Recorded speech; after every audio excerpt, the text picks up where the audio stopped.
Hello, hello. We are live.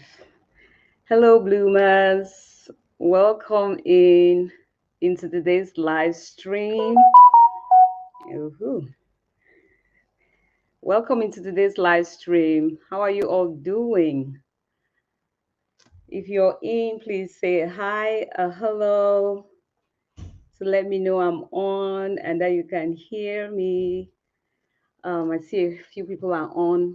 Hello, everybody. Welcome in. Welcome in. I'm excited for another live today. It's been a while that we've done a live stream or that I've come on to just chat with you guys live and to kind of connect with you guys again. Hey, Shonda, I see you. Welcome in. She says hello from Texas. Thank you, Shonda, for tuning in. I'm glad to have you here today, and I hope we'll have a great time, of sharing and chatting and learning, growing, blooming, and flourishing in our everyday lives. And guess what, people? Today I tried for the first time to stream on both YouTube and Facebook. So if I um, kind of fidget here and there, please show me grace because I have not streamed on Facebook before. And then the first time I'm doing it, I'm kind of linking two platforms. And just minutes before I came on, I came to understand that, sometimes comments may not show from Facebook. So please, my Facebook people, bear with me as I'll try to navigate how I can see it. And I see some people online who normally stream on both platforms. So you're going to help me here today. Hey, Tebo, I see you, Tangis. Welcome in. Hey, mommy. I see my own mama. Tangis is calling, is tuning in from Houston. Mommy from Cameroon. His word. Thank you, man of God. He says blessings, everyone. Thank you so much for being here, you all. I just really, this life today is a strange one for me. I feel like I've come full circle. I didn't even realize it until I started preparing for this life of today. That my very first video on YouTube was about why we feel stuck in life.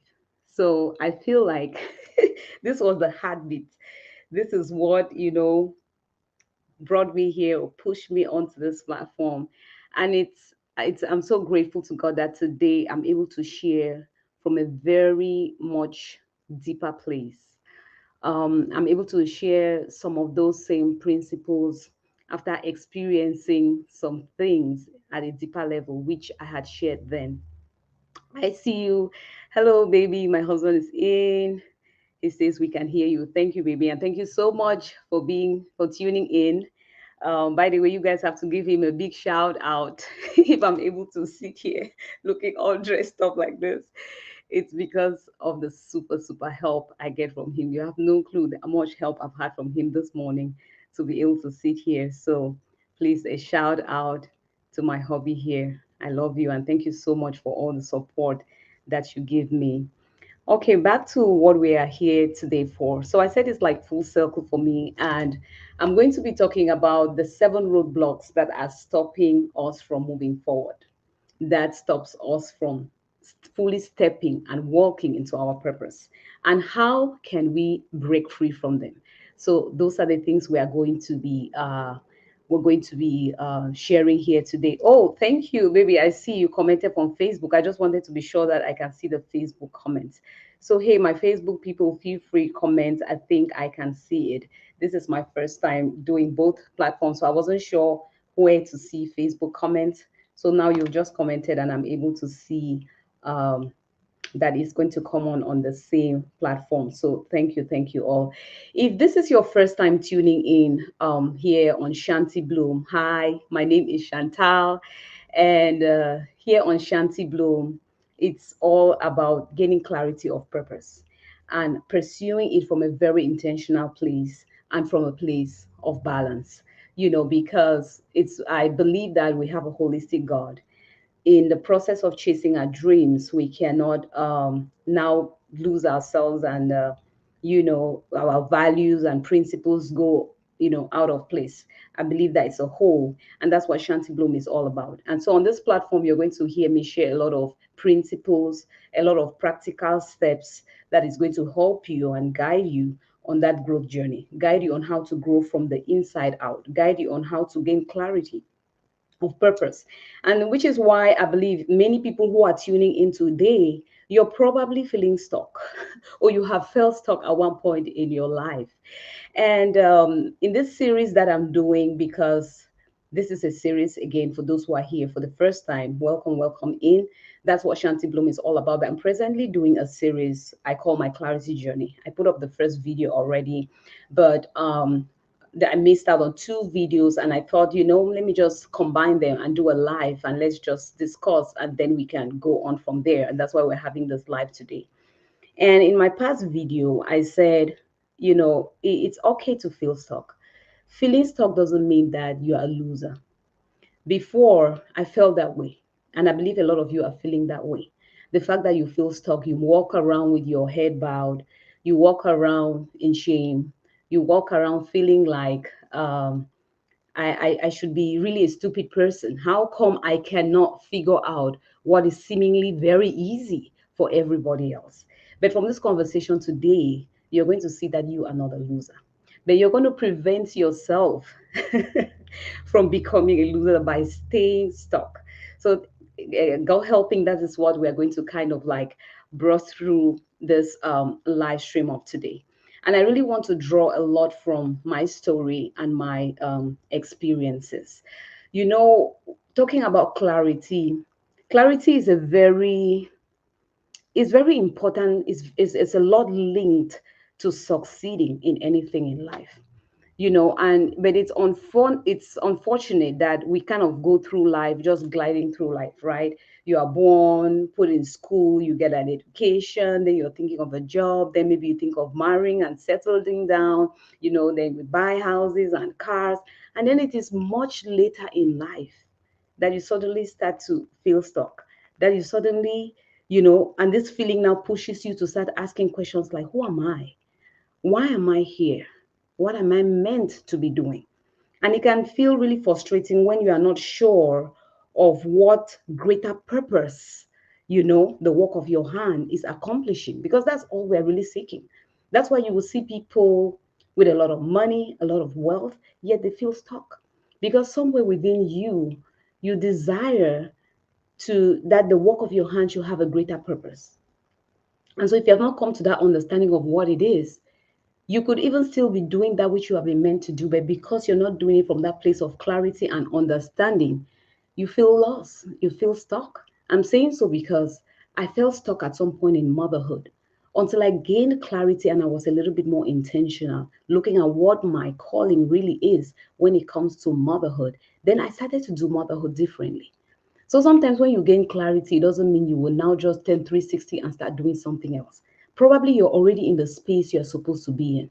But because of that confusion, the cloud around you, you're not really sure if what you're doing is the right thing. And so about 8 years ago, this is where I found myself. I had gone through the school and got married to an amazing husband. God had blessed us with children. And I had completed my nursing, had my degree, had the license. I was working. But then I come into this season where I'm just feeling stuck. I'm just anxious, I'm restless, I'm dissatisfied. And I'm like, but why? I shared in my last video that I began to ask myself, is it because I'm ungrateful? Is it I'm ungrateful for what God has done? Because, yes, to be honest with you, sometimes you feel stuck because you're not living in the moment, you're not being grateful for where you are, so you begin to feel stuck. That's a different story, and somewhere in this series we're going to talk about that as well. But I'm talking about the feeling stuck where it's not because of greed, because again, greed sometimes can disguise as ambition.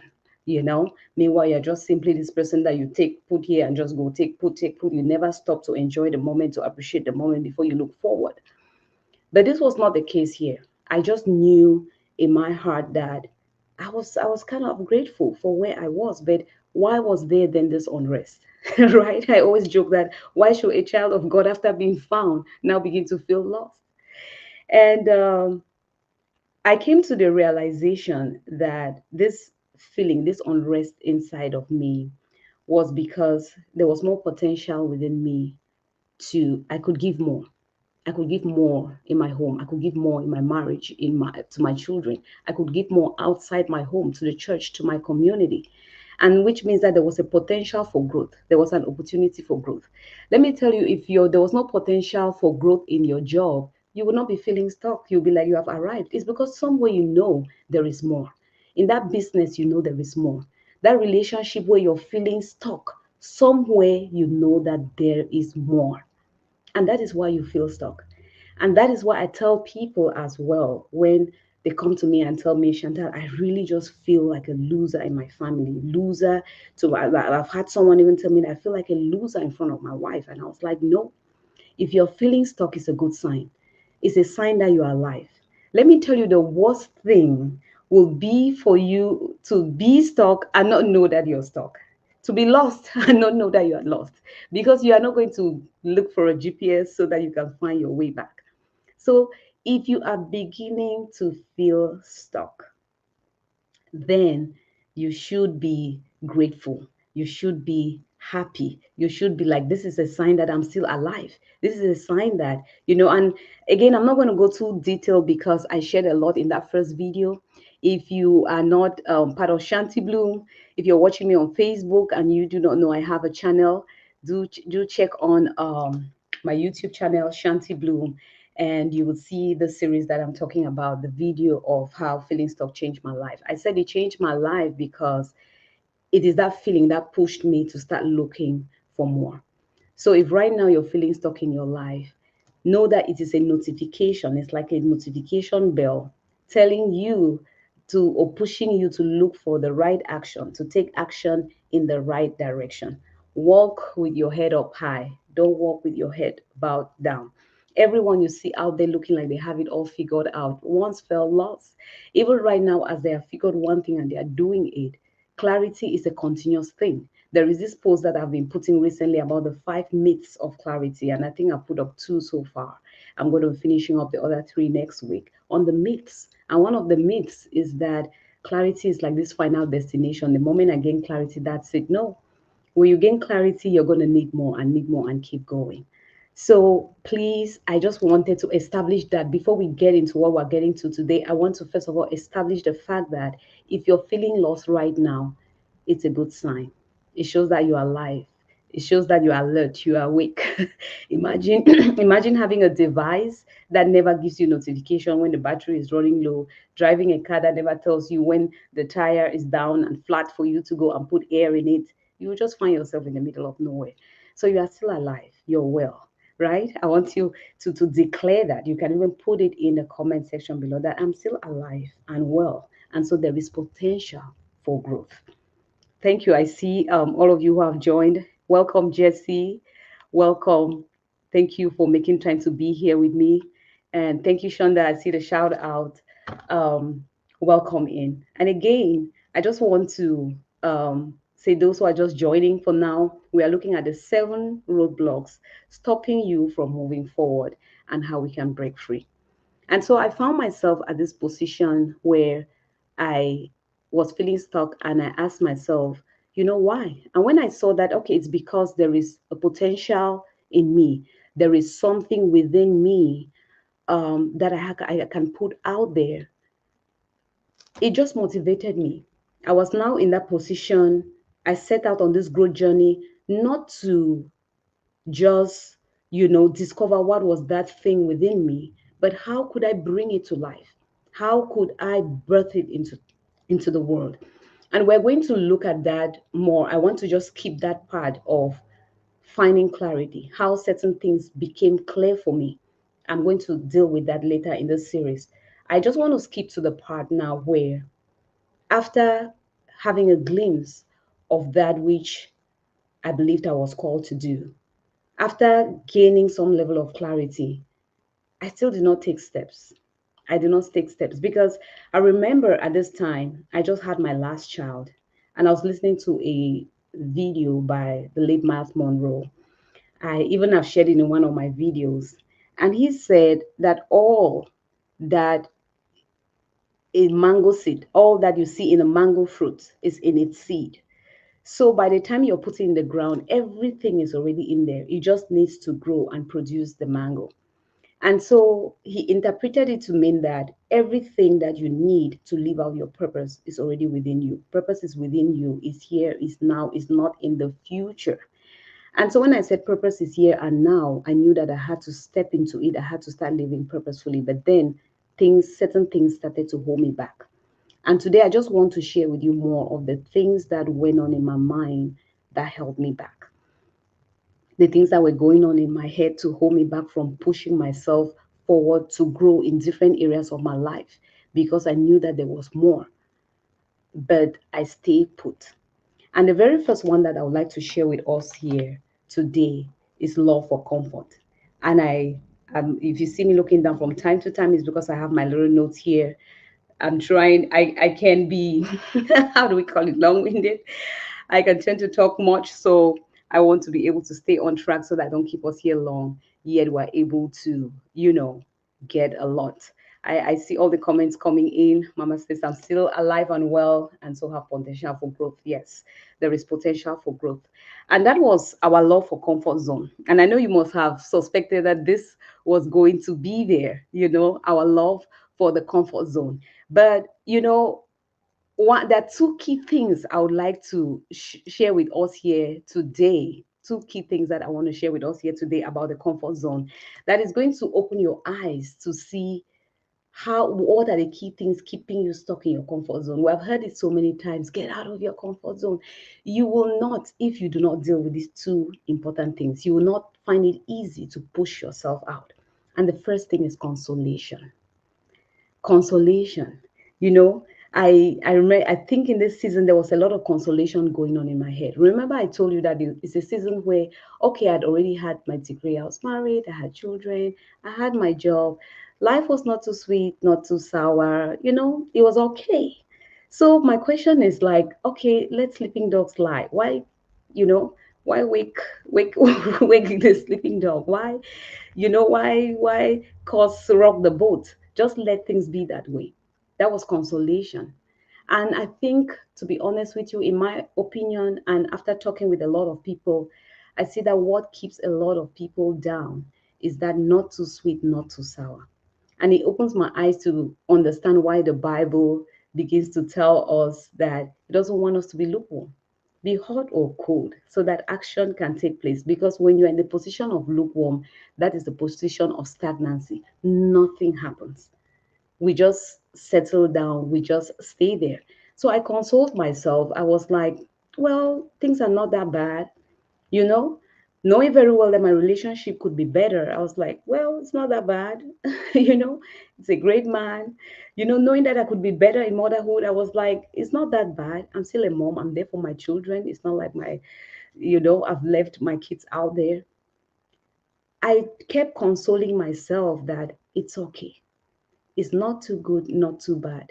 I shared recently in one of my videos and some reels on social media. I was saying that um, good is the enemy of great.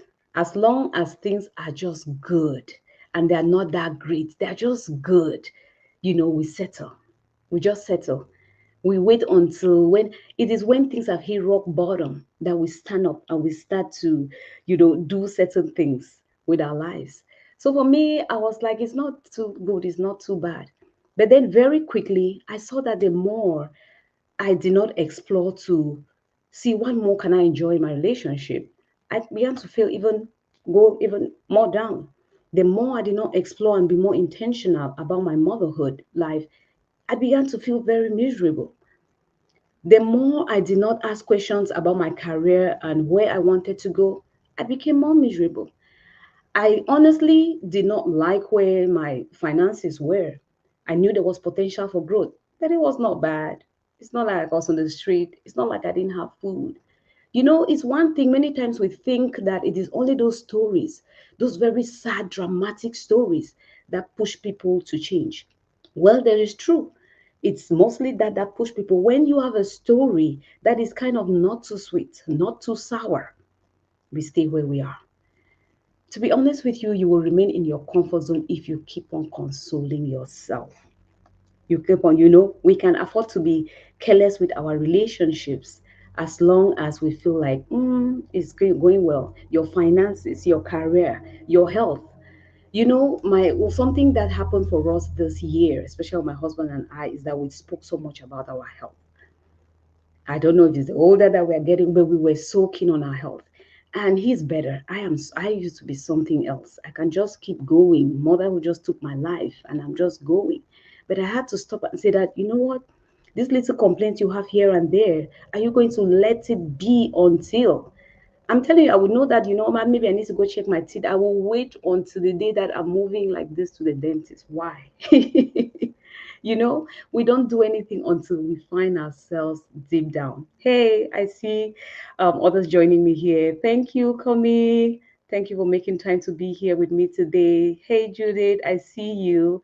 She says, good is not enough. Yes, thank you. Good is not enough. And Shanda, thank you. You said there is pain in the comfort zone too. Yeah, we're going to get into that. Yes, Shanda, there is pain in the comfort zone, and that is why we don't want to be there. So, consolation, to be honest with you, is something that kept me stuck for so long. A lot of us are where we are because we have options. You have that uncle that you can call, that brother that you can beg, borrow, and sometimes even steal from. So we stay where we are until you come to, you are in a job, you keep going late, you keep not doing your work well because they keep giving you second chances. So it's not too sweet, not too sour. You are just there. It will not always be that way. So let us not continue to console ourselves. Let us not continue to stay where we are. There are people who will not work on their relationships. That woman will always forgive me and stay with me. That man will always take that nonsense and be with me until things get to the bottom. Then that is when we wake up and you want to go for marriage seminar.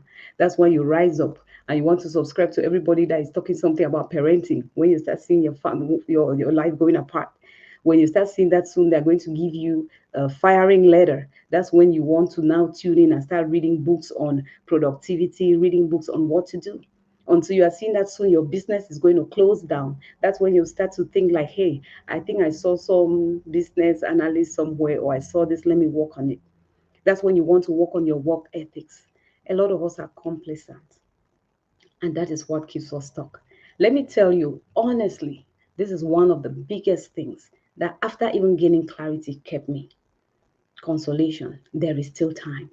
If you think that is the case, right? I always say that go and ask Samson, and he's going to tell you what happened to him. Samson kept playing around with sin, right? Kept playing around with Delilah in his lap. And when they tie him, oh, he will get up as and break those chains and go on. Anything happens, he will break those chains and move on. And if you look at Judges chapter 16, verse 20, it says the Philistines were upon Samson, and he thought he was going to just wake up as at other times and he's going to break free and run away. But guess what? He was dry, he was empty. The strength had left him.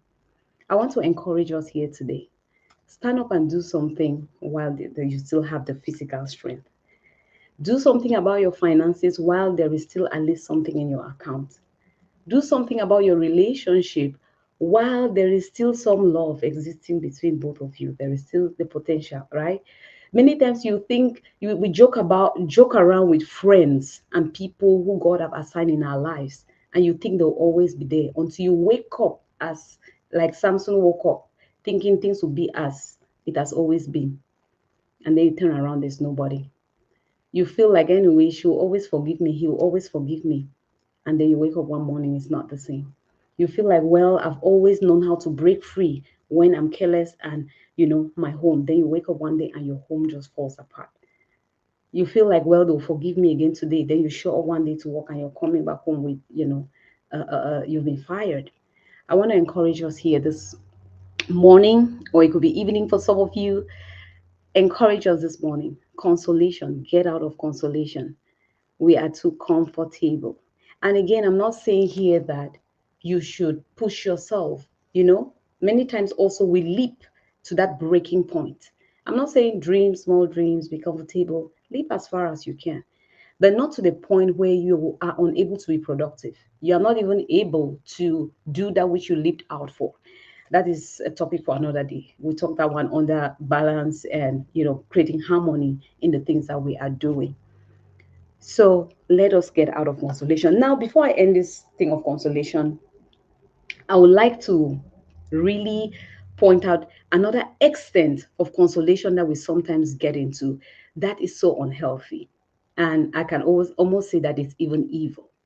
It is one thing that you look at yourself. It's one thing if you look at where you are and you look at where somebody else is and you feel humble in your heart. You feel grateful in your heart, like, oh my goodness, I'm crying about this thing.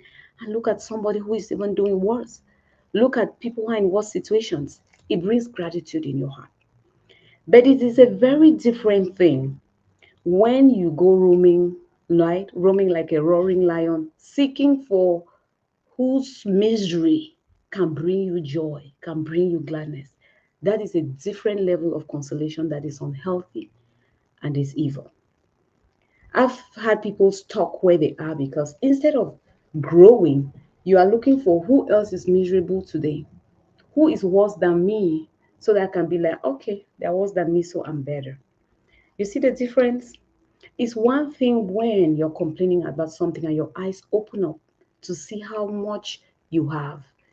You are still growing, you're still pushing on, but you're doing so from a grateful place. You're doing so from a heart of gratitude. But the other one keeps you stuck. It keeps you comfortable. It keeps you consoling yourself that at least look at that person. Ah, at least my own marriage is like that. Look at theirs. My own kids are like that. Look at hers. My own job at least is this way. Look at hers. Look at his. Do not get joy. I mean, imagine if your joy comes from somebody's sadness or downfall. Imagine how undulating that joy can be. Because people are down today, up tomorrow. Down today, up tomorrow. This is how your joy is going to be. That's why some people are not happy with you because they're like, please stay one place. You're confusing my joy. Yeah, up, down, because that is their source of joy. You know, the Bible tells us in Romans 12:15, it says, rejoice with those who rejoice, weep with those who weep. And verse 12 of that 12 says, rejoice in hope, be patient in tribulation, be constant in prayers. That's it. Rejoice in hope. Judith is laughing. They're looking for partners in crime. Yes, sometimes we're looking for partners in crime. And again, when I go down, you're going to see a different kind of partner in crime that is important. This one, very wrong. This one, unhealthy. For you to find yourself in that place where that is your source of joy. No, you should rejoice in hope, not in another person's sadness. You should rejoice in hope. Have you ever woken up in the morning? Let me tell you, when I wake up in the morning and I choose sometimes to see certain things, areas of my life, not for where they are, but for where they can be and for where I know they will be. Faith is the substance of things that we hope for. The evidence of things we can see, what you're hoping for. Faith needs hope to work, right? Because it is believing in something you are hoping for. The days I wake up like that, I am happy, I am joyful because I'm looking ahead of me. If Philippians 4:4, which we all know, says that rejoice in the Lord always. And again, I say rejoice. Let your joy be in hope. Let your joy be in the Lord. Let your joy, according to verse 15 of Romans 12, not be from those who are weeping. Rather, weep with those who weep. And that is how you shine the light. So if you're in that season where you're looking for other people's sadness to console yourself to sit where you are, that will hold you back from moving forward. If you're in that place where it's not too sweet, not too sour, please don't wait to hit rock bottom before you take a step. But I want to encourage somebody here, real quick, that if you've already found yourself where you made that mess, don't sink into regret. Don't say, had I known. I've seen myself there. There are seasons where I find myself in a situation and I'm like, oh my goodness, Shan, if you just had not been careless this way, maybe with money, maybe with something, maybe I shouldn't have reacted this way. Don't cry over spilled milk at this point. Don't cry over spilled milk. One thing I love about God is that He's a God of restoration. If you have hit rock bottom, then you're cold. God has no problem when you are rock bottom, when you're up there, hot or cold. The problem is when you are in the middle, lukewarm. If you're down there, there'll be restoration. I just quoted the example of what Samson, right? People laughed. They brought Samson now because he had fallen and they put him there. They made him to dance. They made him to entertain people. Maybe the mistakes in your life has been an entertainment for some people. Maybe the mistakes that you have made in your relationships, at work, maybe yes, you were fired, it was embarrassing. Maybe you were childish, you did not grow, and you made some horrible things, and it made some people really glad. Let me tell you, Samson cried unto the Lord. Samson cried, hey, Mama Gloria, I see you. Welcome, and thank you so much for your time. I appreciate you, woman of God. So Samson cried unto God, and he says, God, one more time. Just give me strength again, one more time. Right? They brought Samson out again to entertain them. Look, somebody's going to think that they are going to be entertained again by your failures. But this one last time, God is going to give you strength. Why? Because Samson's hair was growing. And that's why here on Shanty Bloom, no matter how much I share my stuff, I believe so much in inner growth, growth from the inside out.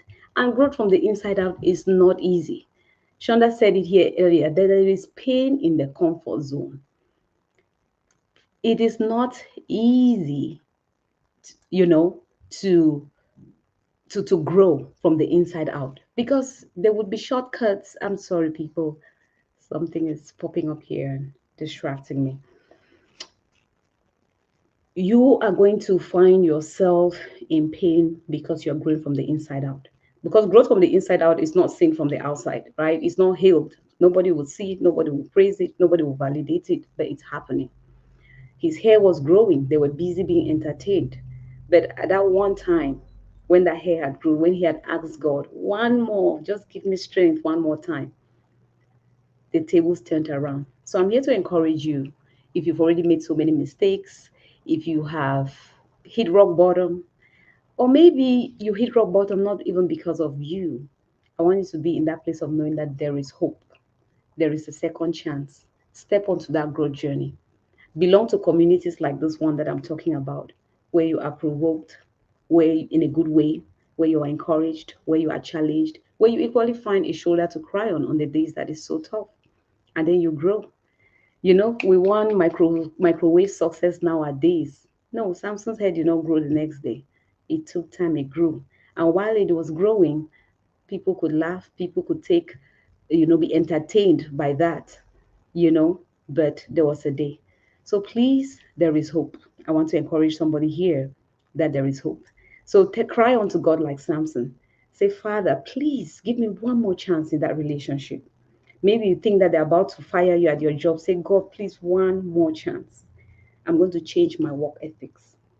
Give me one more chance with my children to be a different kind of parent.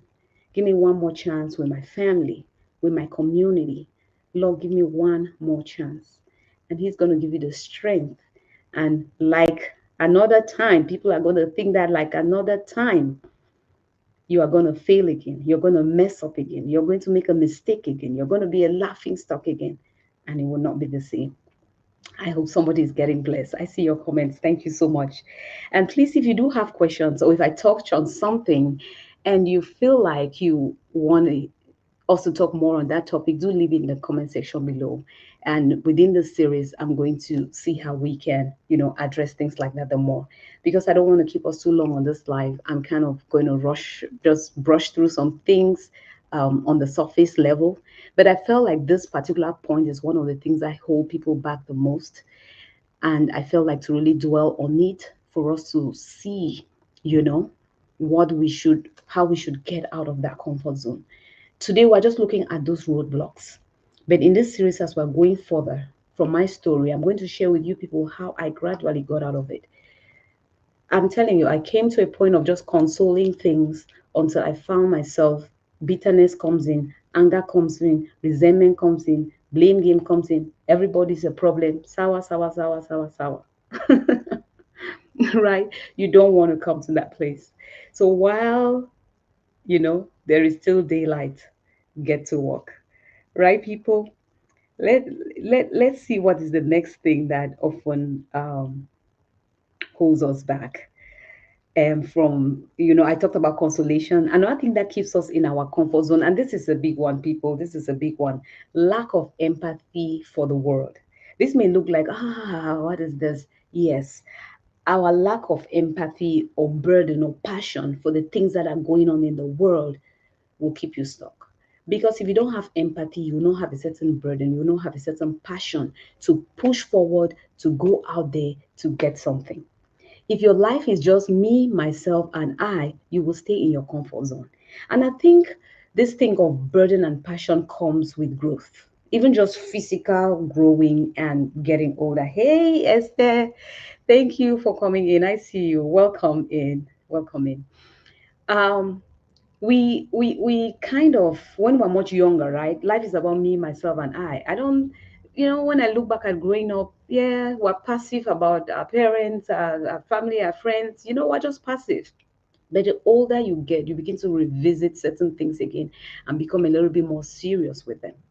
If you do not have empathy, if life is about me, myself, and I, then you'll be okay, you'll be comfortable. There's no point to push. So earlier on, because my life revolves around me, then the money in my account is okay. Why go look for more? There's some people like that, like, why go look for more? But by the time you begin to see that, you are not, I always laugh. My husband is the first child, I'm the first child. By the time you see that life doesn't revolve just about you, then you will see that you have to push for more, not for you, but because you have to dish out. It's not just for you. So if you are in that place where your life is just about you, yourself, and you're going to stay there for long. It's until you have a certain burden and a passion for something beyond yourself that you start to go out. See, if caring for me is just about my own self-care, then I'm okay. I can deal with this amount of stress because I have only me to take care of. But by the time I know that it's not just self-care, there is child care, there's husband care, there's parent care, there's church care, community care, work care. Then you now know that you need your mental health has to be way better than what it is for you to be able to do all this caring. You will now know that your bank account has to be better than it is for you to be able to reach out and do the things that you feel in your heart to do. You don't know how saddened it can feel and sometimes even embarrassing when you have the passion to do certain things, but you're struggling because you're limited by your physical strength, you're limited emotionally, mentally, you're limited financially. So, one of the things that will push you out if you start having a burden, empathy for people, you start going beyond where you are. If you are, even like when we look at spiritually, we have not been saved to sit, right? If we have just been saved to sit here, then I can afford to pray once a week. It will keep me going. I can just study my Bible once a year. It will keep me going. But if you have been saved to serve, you have to go out there. Then one Bible version will not do. You start to see that I have to push through and have more Bible versions. I have to have more study material. I have to have more. I hope we're getting the point I'm trying to make here. Ask for a burden in your heart for things beyond you. When you start having a burden for things beyond you, you will see the need to grow. You will see the need to leave your comfort zone. When you start having a burden in your heart to think that, hey, my relationship can be more than it is. I knew that I'm married to an amazing man. I knew that I'm also a good woman. And there is more to this relationship. And when fast forward to our growth level now, if we didn't push ourselves, I won't be enjoying the man I'm enjoying today. He probably won't be enjoying the grown woman that he's enjoying today. So there is always room for growth. There is more, people. And that more is outside you. If it's just me, right? If you feel like, well, I'm just the only one who wants to be happy in this relationship, then you're not going to push forward to do things better because anyway, I'm happy. That other person not being happy, I don't really care. You're self centered. It's until you start thinking that, hey, it's not just my own happiness that matters here. My husband's happiness matters. My wife's happiness matters. My children's happiness matters. And this job is not just me go in, clock out, get my paycheck. The growth of this business matters. When you start to think like that, you push yourself. You start to look for opportunities in that place to even grow. You begin to see that you're seeking for growth in that job, maybe not really even just for the pay and everything, but because you feel like I need to be in a position here where I can influence. That's why I'm so blessed when I see some of my sisters and brothers online in different spheres of life, in different kind of offices, and I hear their voice. I'm like, okay, we need a voice like this in this space. We need a voice like this in journalism. We need a voice like this in the area of marriage. We need a voice like this in politics. We need a voice like this in the place of law. I'm excited. I feel like we need to be in those places. So please, let us come to that place where we have a burden, and always know that the consequences of not of being in your comfort zone will not spare you. I like what um, Esther was told in Esther 4:14. He says that, for if you remain silent at this time, relief and deliverance for the Jews will arise from another place, but you and your father's family will perish. And who knows but that you have come to your royal position for such a time as this? If you don't act, somebody will act. There have been times that I've had some things in my spirit, I did not act, and right before my eyes, I see other people meeting those, carrying out the solutions to those problems in the world. If you don't do it, stones will rise up and do the work. At times we feel that because we are gifted, we're talented, we're indispensable. No, that is why the gifts are spread all over the world, because we work as a group. If you don't do your part, there are other people doing their part. But one thing that he said also was that don't think that because you are up there, when trouble will come, you'll be spared. When I was growing up, listening to news used to be a thing of parents now. You come home, you want to watch your thing thing. For those who are not from where I'm coming, I'm just talking about cartoons. You want to watch that, and your dad is there scrolling through uh, the news, and you're like, what is this? And to be honest with you, till into adulthood, I really didn't care what was going on around me. It's me, myself, and I. Until you start working in a place, then you see how important your voice concerning the policies of that place matters, because it affects you. Until I had children in the school system and understood what was going on in the system, that I saw the importance of not sitting behind and say, well, I'm in a good place, and keeping quiet, not knowing that my input matters. Not knowing that my input matters. So I am encouraging you that ask God for a burden.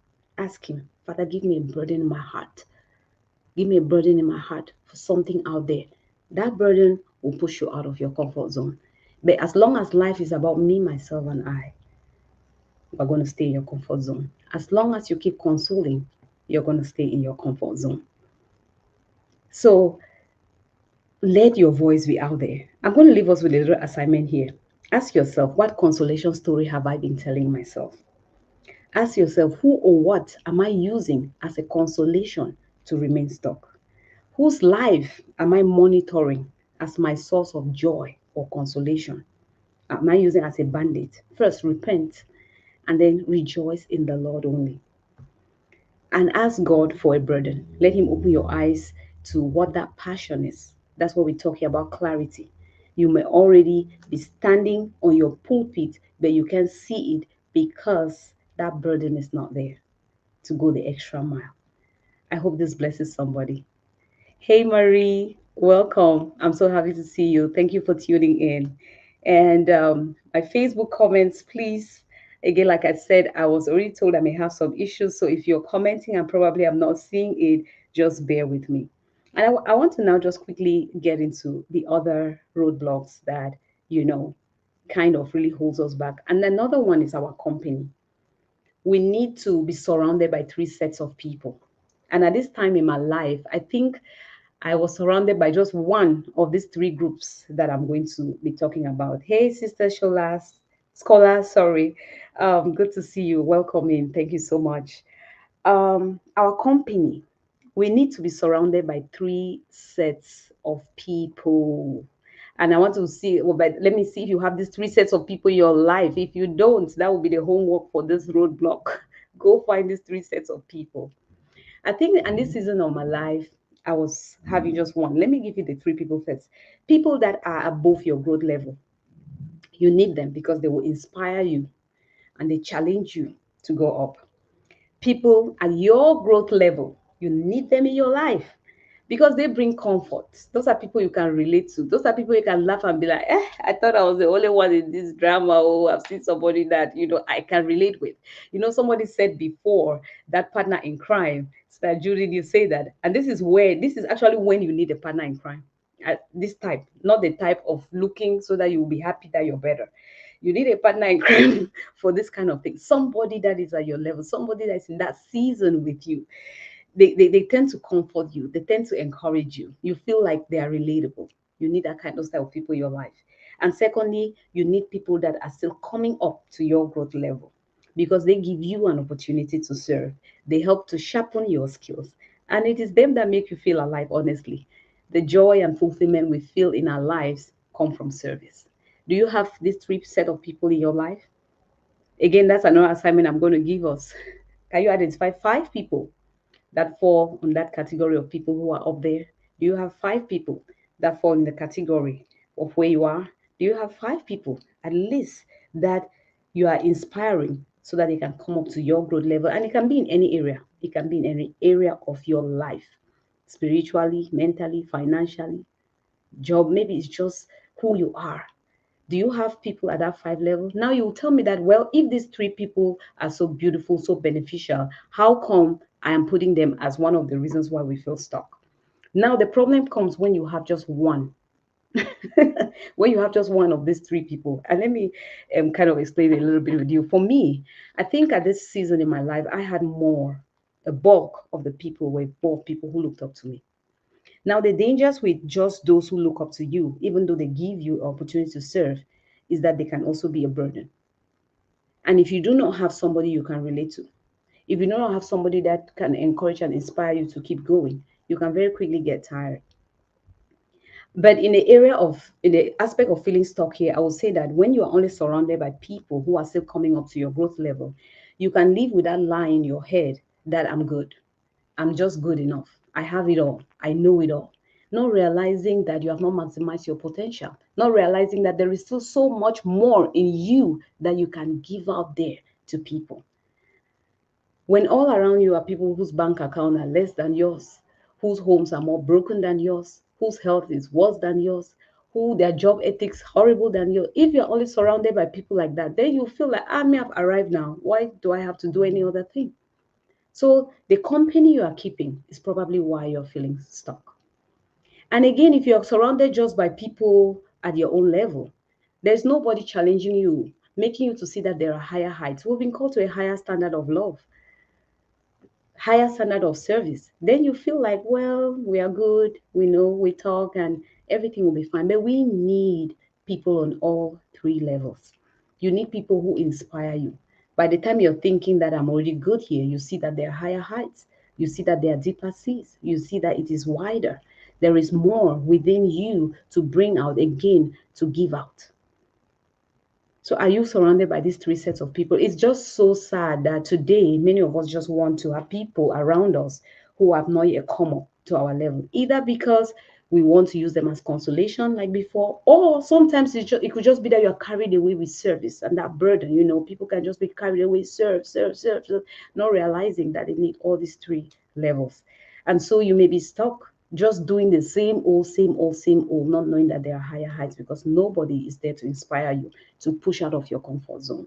Or maybe you're just around people who tell you that, now we know it will just end here. This is where we are, and this is where we'll end. You never go forward. So instead of being envious of those who are ahead and calling them fake, calling them pretentious, calling them any kind of thing, let them be an inspiration. You see, one thing I always say I've given this example before. Let me use a motherhood example. If I'm looking, and this is really something that has happened, I remember researching something once to help me in the area of motherhood. And I saw this lady a lot more accomplished. The points and the tips she gave, it was real. It was her reality. That is how she manages to balance her work and home. But I could not relate to it. She was just too far gone. Financially, could appoint people here and there to do things. Where in fact where their level of growth in every area of their life was just too far there. They could be she could always serve as an inspiration for me to believe that hey, I can attain that level of being able to live that kind of balanced life. But it was not relatable. I needed another woman that looks like me, acts like me, smells like me, the children look like mine. People that I felt like were in a similar situation to me, who are nailing it, who are really struggling and being able to maintain that balance. People like that were able to inspire me. So, why am I saying these three things? When you look at these three people in your life, they are all important. Never feel like I can relate with this person because they are like me. As for you, you're fake. No, that's let them inspire you, give you hope that there are higher heights. The people that are around you say that yes, these are the people I feel like we understand where we are. We understand our challenges, and then at the same time, we know that the people that are coming up to us, we need them as well. Because if all you have are people that you people are comfortable where you are and you can relate to each other and console each other, you will never see the need to come out of your comfort zone to serve and give to others. Again, my question to you, can you list five people that fall in this category? And it's difficult. Honestly, let's leave that in this just in this journey. I have seen how tough it can be to build those relationships genuinely, and unfortunately especially with people who sometimes are your peers. you know at times people, instead of seeing like hey, we can hold hands together and do something, people begin to rather feel like they feel like you're a threat. Oh, how I wish we could, see the power of iron sharpening iron and people being together with one another. I have a women's a program coming up in November with Tat Sisters, and I'm looking forward to it, to just be around other women and sharpen one another. It's very important. And when I look at people who are ahead of me every day, I'm telling myself, these people should not cause me envy. These people should not cause me, they should inspire me. They should make me feel hopeful. When I hear their story and it looks like it once looked like mine, let it make me hopeful. And let the people, God give me a burden also for people around me. Let me just share this. I was trying not to bring this up so that I don't keep us on here long, but let me just share this that happened to me. You all, if you have been following me here on YouTube or on social media, you know that kind of July, August is a month that I'm kind of always hiccuping on social media. Like I try to retreat. I have a lot of things that I'm doing on the background. So forward, you don't see me a lot on social media. So during last year, one of those sabbaticals, I remember that question came in my spirit. How passionate are you about the thing you say you're passionate about? Because I remember that I had like three situations. I'm not going to give details for privacy's sake. Three people, no, four, that had reached out to me. I think there was something that I had to do. But I was so busy in that season also doing some write up and preparing some things. And I was like, oh my goodness, what is all these interruptions when I am just at the point of, doing, real work? I'm about my father's business. But, I got a rebuke in my spirit. Like, are you really passionate about the thing that you say you're passionate about? Or you're just building some kingdom of yours for yourself? And I was like, why am I having this question? It's like, yeah, because if your burden was for the things you say that you are and the kind of people that you say you are, and that you truly want to see people get clear and move and start living their lives and everything, then what you're seeing as a distraction is the opportunity for you to live out that purpose. And I was like, oh, this is true. This is true. I quickly pick my phone. I quickly make those appointments. I quickly did certain things. A lot of us are already standing on our pulpits, but we are looking for a different platform. It's all around us. You need these three people in your life. And that third set of people God has started to bring my way. But many of us think that it will come only in the form of followings on social media. It's going to come in the form of this and that. And every day around you, there are opportunities for you to serve. And you're seeing them as distractions because you're busy looking over there. I repented, and I can't tell you how much I cherish the experience I had, with these four people. So ask yourself again, like I'm saying, how many people? It's now that I understand what it calls burden. My parents are into ministry. They reach out to widows and orphans. They're out there building communities and helping the communities to, reach out to the widows in their community. And I used to, younger, I just grew in the house, watching them do things, involved in ministry. But it's much later now that I got a burden for my own thing, that I saw the passion with which they worked. Because there were times that, in my opinion, I'll be like, can't you just take a break? Can't you just leave this thing? Yeah, blah, blah, blah, blah. But now I understand the passion, that they had a burden that they could not give excuses. Even just before I married my husband, that's one thing I was clear about with him. He would always tell you about wanting to help somebody who is in need. He had started this initiative, Orphan Welfare Foundation, and that was all he would talk about. Talk about. I was like, yeah, yeah, yeah. Am I married now, Father Teresa? Are you going to save the whole world? And then I remember a friend of mine too in New York who just had this burden. Or let me put it this way: she so badly wanted to do ministry, especially with my parents. But then I remember one time she told me, she said, Chantal, I really want God to give me a burden, a passion in my heart for this thing. And I'm like, you're already willing, you're already contributing financially and everything. What other passion, what other burden do you want? But now I understand. She didn't want to do certain things out of necessity. She didn't want to give because, well, since I have extra money in my account, let me just give to these people. Well, let's just give to this cause. Because a lot of us are doing things like that. We contribute in groups, we do things out of necessity. But it's different when you do it out of a burden. Now I understand what she was talking about. Now I understand why my husband used to sing about the same kind of thing until today that language has not changed.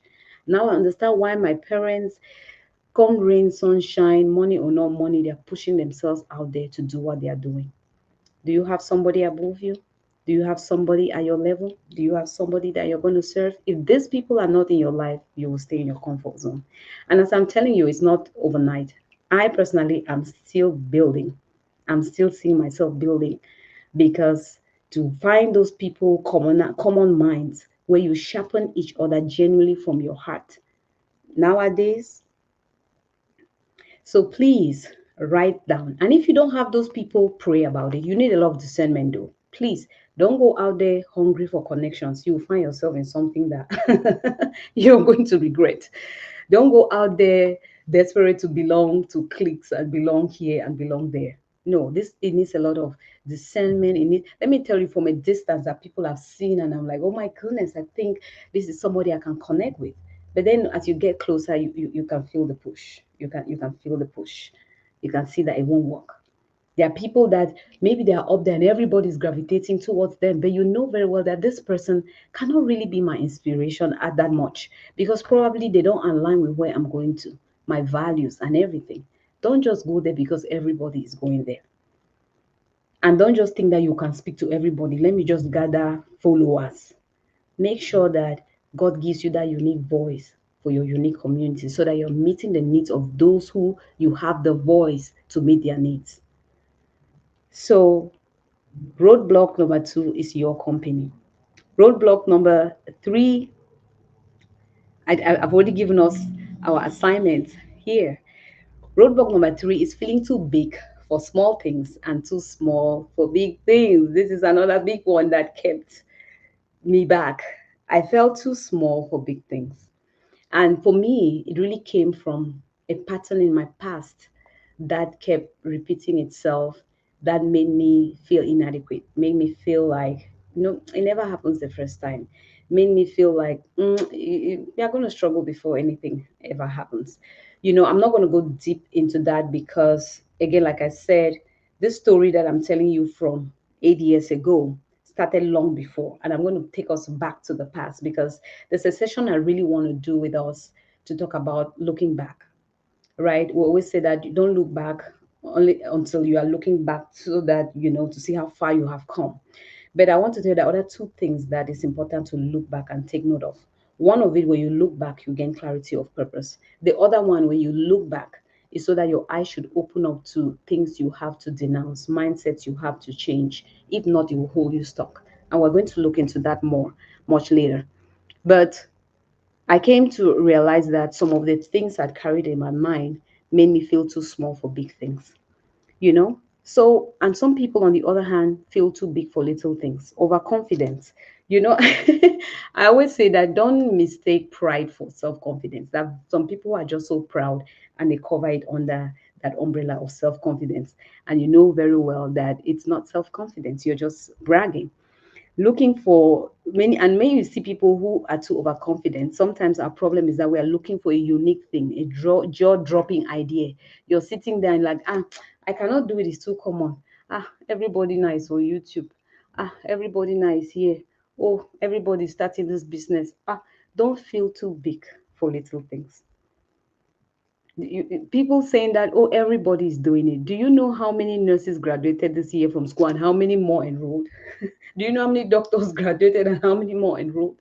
Do you know how many businesses opened up this year who are doing the same thing? Let's forget about it. They say it's shoe business, clothes business, food business, right? There are too many food channels on YouTube. People, you have your unique voice. You have your unique voice. Let me tell you, know, I've had so many times where I'm maybe telling the kids something over and over. They're not listening to me. Their dad walks in and just says it casually and walks up, and everybody toes the line. I'm like, please give me that formula. Because how come you just come and say this thing in 1 minute and it's done? I have been saying it and saying it. There are just some things people need to hear it from somebody else's voice. Talking about cooking channels, let me tell you something, give you an example of something that I saw, even like in the comments. There is this recipe for meatloaf that one thing my kids and I love to do is like we'd like to look for recipes, try new things, and bake them. I have a baker in my house. And I saw this meatloaf recipe. Oh my goodness. By the end of that recipe, I thought I'd gone for the comedy show. Her voiceover is hilarious. Like you enjoy yourself listening to her. But guess what? In the comment section, I can't, many times when you see a post and you're thinking a certain way, you always go in the comments like it's somebody else feeling the way I'm feeling. And I saw everybody was like, oh my goodness, I love coming back to your videos because you just make me laugh. But I saw comments in there where people were like, good recipe, but you talk too much. Good recipe, but please just get straight to the point. We're not, you have your voice is for a certain kind of people. Even you see subjects like what I'm saying right here, these tend to be kind of too much serious subjects. And so there are people who like to hear it in a different way. That's why somebody who maybe would share this with a lot of fun and hilarious and examples and things will resonate with some people more. And somebody who goes straight to the point, give it to you. Some person who is even giving it in a tough way, it resonates with you. So different things resonate with different people based on their personalities. And so let us not don't feel like everybody is doing it. You have your unique voice, the way you will say it. I actually know somebody that I told them, I said that you have an anointing to rebuke, because you can be rebuking somebody and the person will be hugging you. But there are other people who will step into that space, and when they open their mouth, they break you. They just break you and discourage you. So that person has a unique voice in a way that they will correct you, but with love. There are other people that is not their thing. So please don't feel too big. Don't say I'm looking for this unique thing that nobody has ever done. I want mine to be special. You are already unique. Your voice is unique. People may want to just hear it, the same thing from another person, just hear it from you because for some reason it resonates with them differently. So do not uh, feel like, I'm just too big for little things. Let your ego not be bigger than your vision. Let your ego not be bigger than your assignment that has been given. And the other side of the story is lack of confidence. You've been given the ability. I just said it the other day in one of my reels. Romans 6:8 tells us that you have been given the ability to do certain things well. If you did not see that my reel, if you have not yet professed it, if you already written it and put it somewhere, write it in the comment section now. Write it somewhere and say, I have been given the ability to do certain things well. You have the ability to do something well that I cannot do well. Please do not look down on yourself. If the Bible says it, then you have been given the ability. I also like the story of Matthew 25:15. You know, it's always good to go back and read some of those stories you think they're so familiar that you already know about them. It's good to go back and read them again. And when I was kind of studying this story, what really caught me was when they said the master left gifts to his servants according to each person's ability. According to your ability. So if you're having a passion in your heart and everything, you have that ability. One of our pastors here said that Godfidence, right? That confidence in God, in that which He has put within you. You have the ability to do certain things well. So your job is to figure out what is that thing that I have to do well and step out. If you keep telling yourself, I'm not able, I'm not capable, I don't have it in me to do it, you would stay in your comfort zone. And someone said, you would never know what you are made of until you step out of familiarity. If you keep feeling like you are too big for little things, you will sit in your little place and feeling like you know it all when there is still more room. If you feel little, you will not know how much you can be out there to do. Please step out and start doing something. And you know, let me say this. Let me say this. This is one thing that holds people back. It's either you feel that my story is not great enough, because we live in a world now where if your story is not sad enough, graphic enough, then you don't have a story. Let me tell you, it doesn't matter. The same thing can happen to five people. They feel it and experience it differently. Maybe the problem of an upper class person may not look like the problem of a lower class person, but they both have a problem and they will have to navigate through whatever theirs is. Yours may be finances, another person's own problem may be mentally, and it can affect them all the same. And those things, God can use them to bring about growth in their lives. And so, if they stand to tell their story, somebody out there, you're not an alien, somebody out there is experiencing what you're experiencing. So, never shy away from your story, anyhow it is, whether I think it's great, medium, whatever, because everybody now feels like I don't have a story to tell. You do. It doesn't matter how small. If you have experienced something that brought about change, that made you think, that shook you, no matter how common it is or less graphic it is, it's a story. Somebody somewhere in the world can relate, can identify with that thing. Those are some of the things that make us feel insufficient. Some of us feel like I don't have the experience rate, I don't have the resume. Let me tell you one thing. The greatest surgeon in this world once started with a resume that was zero. Zero. They once started with a resume that was zero. But they did not become the best surgeon because they were waiting for their resume to get big. How is it going to grow? It grew because they stepped out there. One day all they had on their resume was their clinicals. Can you do this surgery? Yes, I can do the surgery. Who have you cut through before? I cut through a dummy during my clinicals. That's all they had on their resume. So, whatever has been your training ground, your little story, big or small, that has been your training ground. That is what you have on your resume. Start with it. Start with it. Someday, every day it's so fun. I never knew I'll ever come to a place where when I look back and see my journey and see things that have not gone well, instead of me feeling sad, I'll be feeling like, wow, I have something to tell and to help somebody with. That's how I see my journey. You have a story, you have something to give out there to somebody. Do not feel too small for big things. Do not feel too big for little things. Brandon Burchard said that a lot of us are stuck because we are ashamed to be seen starting small. I wonder when I arrive, it should just be big. I'm telling you, maybe before this today, people want to see with the journey. Nobody's interested in your arrival. Yes, a few people. We always have those people. But people who mean business want to see that journey. So do not be ashamed to be seen starting small. Do not be ashamed on your journey. Whether it's you're starting small in business, you're starting small in your whichever area in your life, that is your resume. That's your story. Go. Little drops eventually fill the ocean. Don't feel small for big things. Don't feel too big for little things. Some of you are waiting, and waiting for the perfect time. Perfect time that when I show up, this thing is going to be unique, it's going to be perfect, it's going to be up there, it's going to be big, it's going to be international. No, start. If that your little business for now, you're going to be going house to house to sell. Go and do it. Put that ego aside. Go do it one on one. Read stories of people, and you're going to see how they did. So I want you to ask yourself, in what way is perfection holding me back?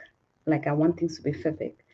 And then identify and address what is your source of self-doubt. I always say that a problem diagnosis is half solved. That's why sessions like this, people feel like, I know all those things. No, you know, but do you really know if it is your roadblock, if it is your problem? Sometimes we need to talk the way we're talking so that you can know if it is really your problem.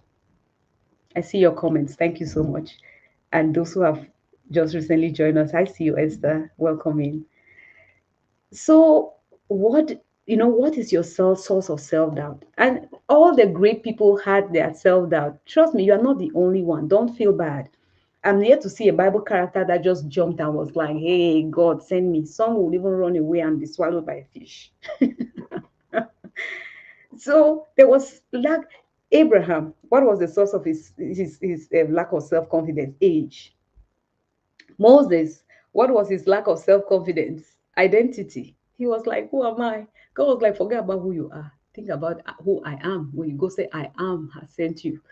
And he was like, "That thing you're even asking me to go and say, I can't even say it. Speech problems, public speaking." They got me provision for that. We have Gideon. Gideon also had an issue, of his own self doubt came from class. You are not just from the small tribe, you are even from the smallest family, and maybe you're probably even the dumbest again in that family. So you're feeling like, I cannot do this. Stop looking at everybody in your family who has made it, everybody in your friend zone that have made it and feel like you have nothing. Hold on to romance that I just shared with you. God in his mercy has given each and every one of us an ability to do certain things well.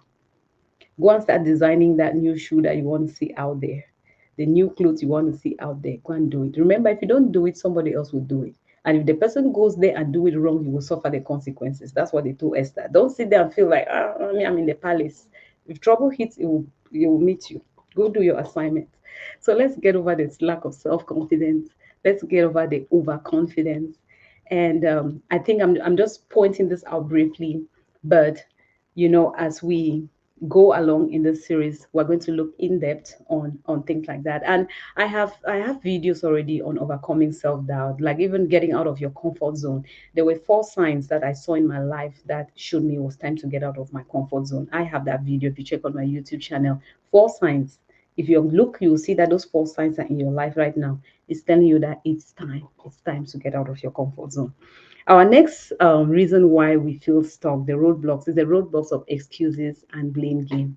And usually it's because when consolation fails us, we normally jump into things like this. I started to give a lot of excuses, like some of these things that I'm saying. Oh, it's too late. I remember at some point in my mind, I had even started writing. I wrote some songs, and I was like, look at you two. You now think that you can go and sing. And another point, I would look, and the enemy knows how to show us, give us those reasons and those excuses. I remember looking around, and you see everybody that started in their career or entrepreneurs, they started in their 20s and everything. That's why when I see on YouTube and people are like feeling behind in my 20s, I'm like, somebody, let me slap somebody here. Feeling behind in your 20s. And here was I in my 30s, feeling really stuck. And but one thing that I came to realize was, if you don't do anything, you welcome those mistakes, and those excuses, and those excuses can really hold you back.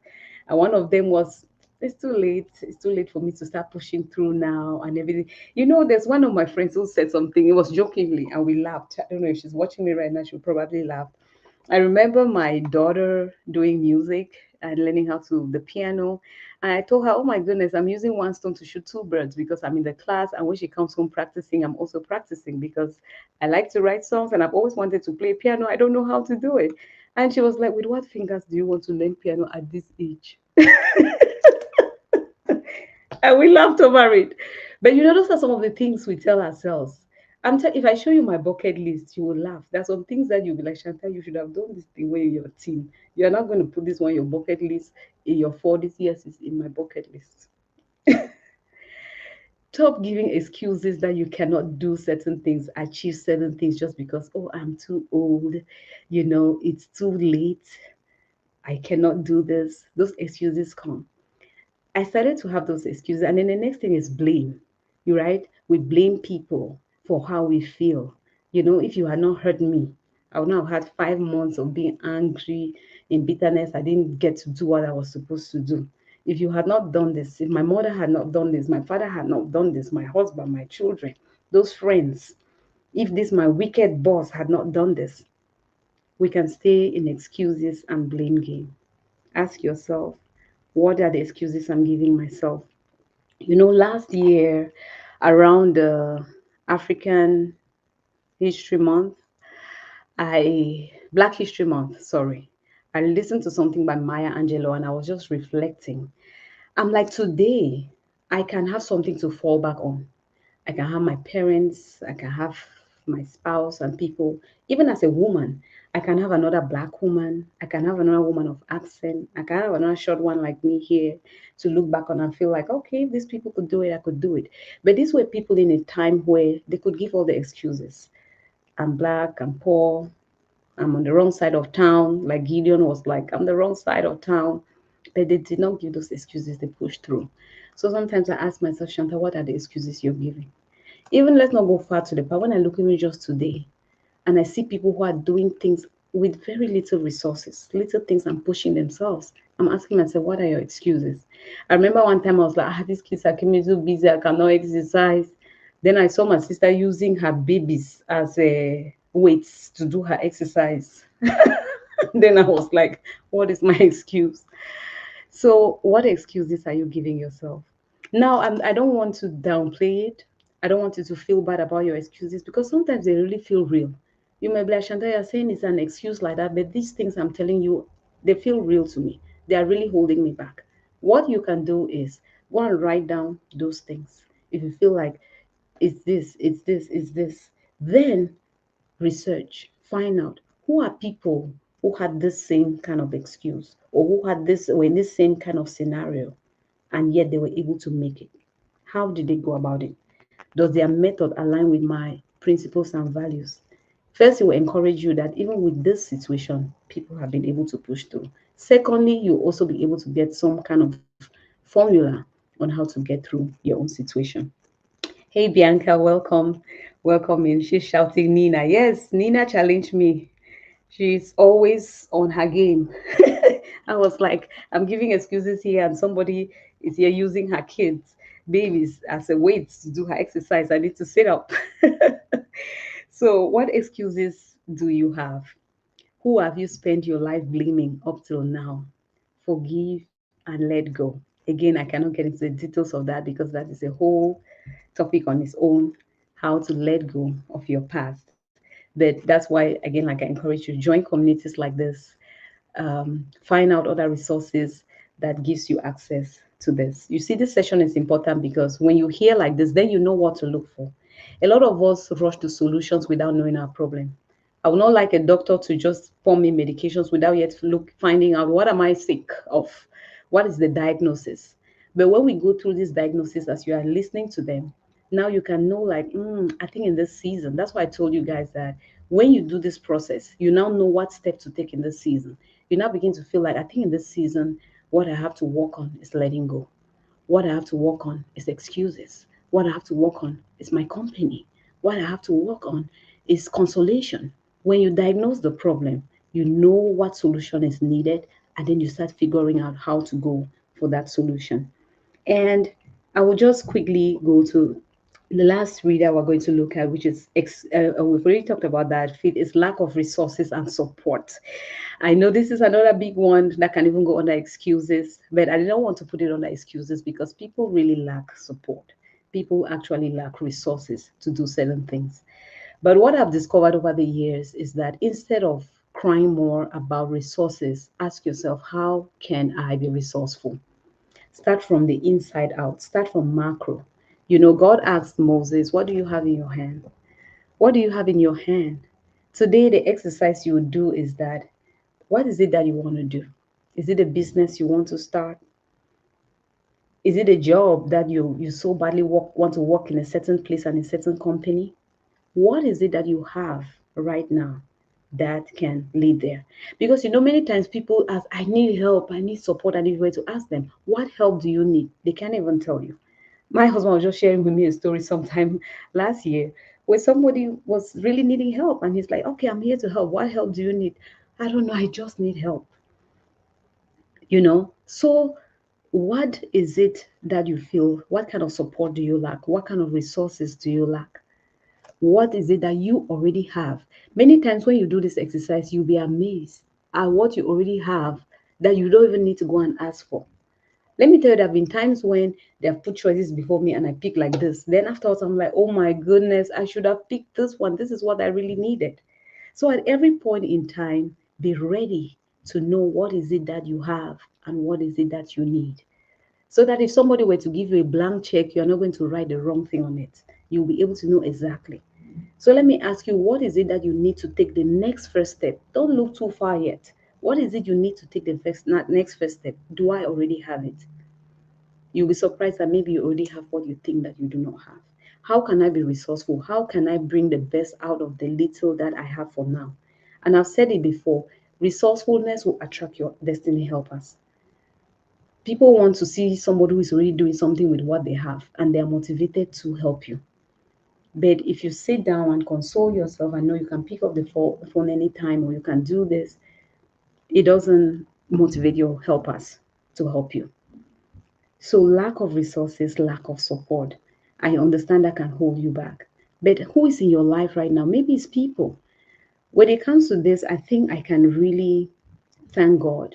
Ever since I started YouTube, that or step up on platforms, I've really had support. Earlier, I told you guys to give a shout out to my husband. I give a shout out to my family, my parents, my siblings. You have seen them online, my sister-in-law, my people. I've been blessed to have that support.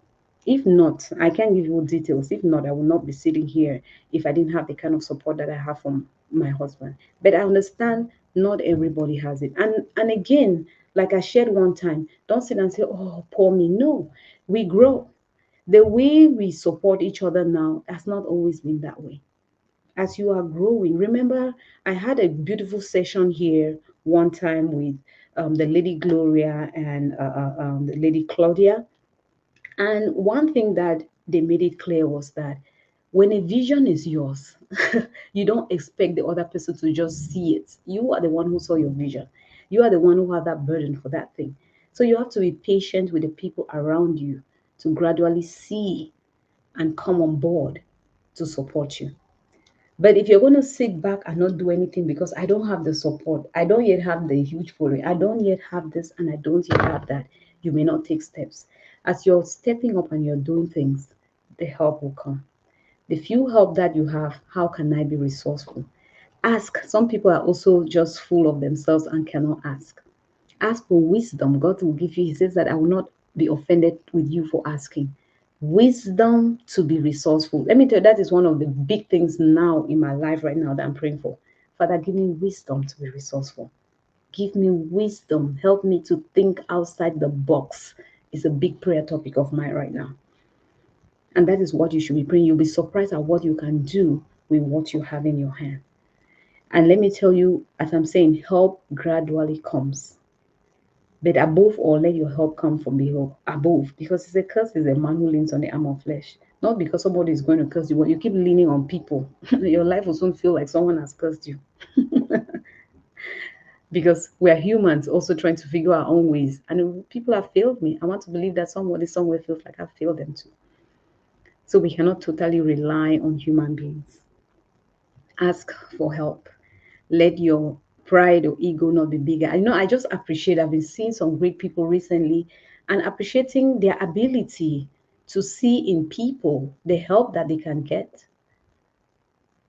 and taking advantage of it, not feeling like I'm a self made person. So get help, get and figure out ways to get the resource. First, identify what resources you have. Then you'll be clear on what you don't have. Ask for wisdom on what to do with what you have, and then start to figure out steps on how you can get what you need. I hope that is helpful. And the big one of the last two ones are the big ones, which is lack of clarity or too much clarity. Lack of, for me, it was more, it started with lack of clarity and then too much clarity. Somebody said, yes, too much clarity can hold you back. And I used to be like, how can too much clarity hold you back? Won't it just make things more clearer? Some of you feel behind because you have so many passions. So your eyes have opened up to so many talents you have, so many things you can do that you're getting confused. There was a time many people, those who are close to me, knew I kept talking about I want to write my songs and songs. Next minute, I wanted to write, I wanted to do blogging and do, but all of those things, sometimes when you have too many ideas, too many things you want to do, so many things just popping up in your head, it can actually keep you stuck because you'll be everywhere doing a little bit here and there, starting and stopping. Figure out what is it in this season of my life that is possible for me to do now. I stayed stuck for so long because I was going back and forth in my mind, back and forth in my mind. What is it? What should I do first? What is it? What is it? What is it?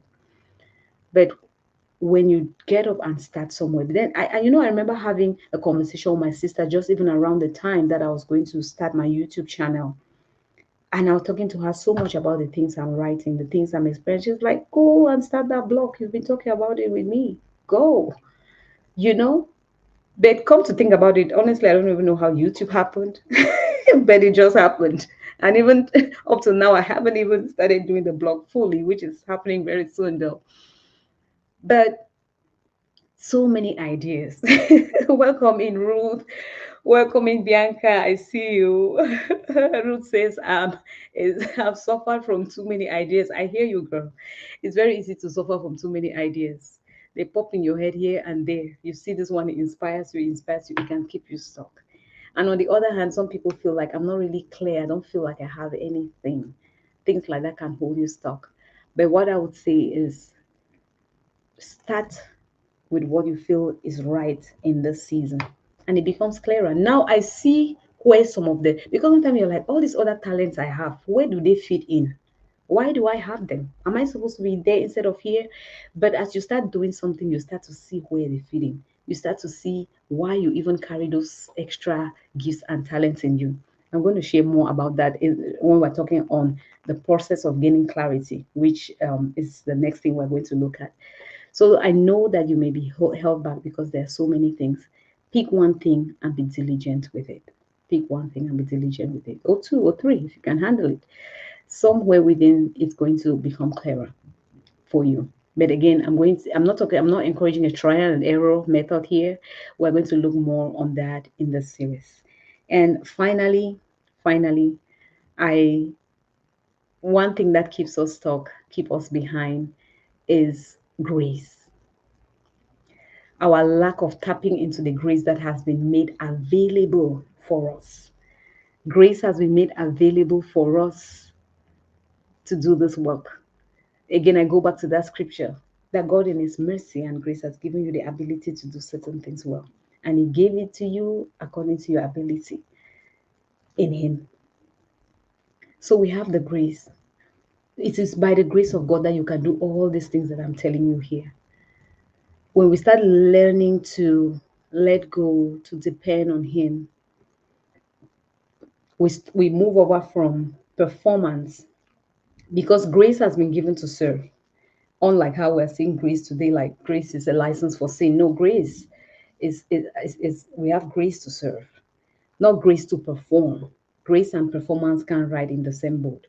And I have been there in that boat where I'm depending so much on my performance, in my know how, in my calculations and everything. And then it fails me.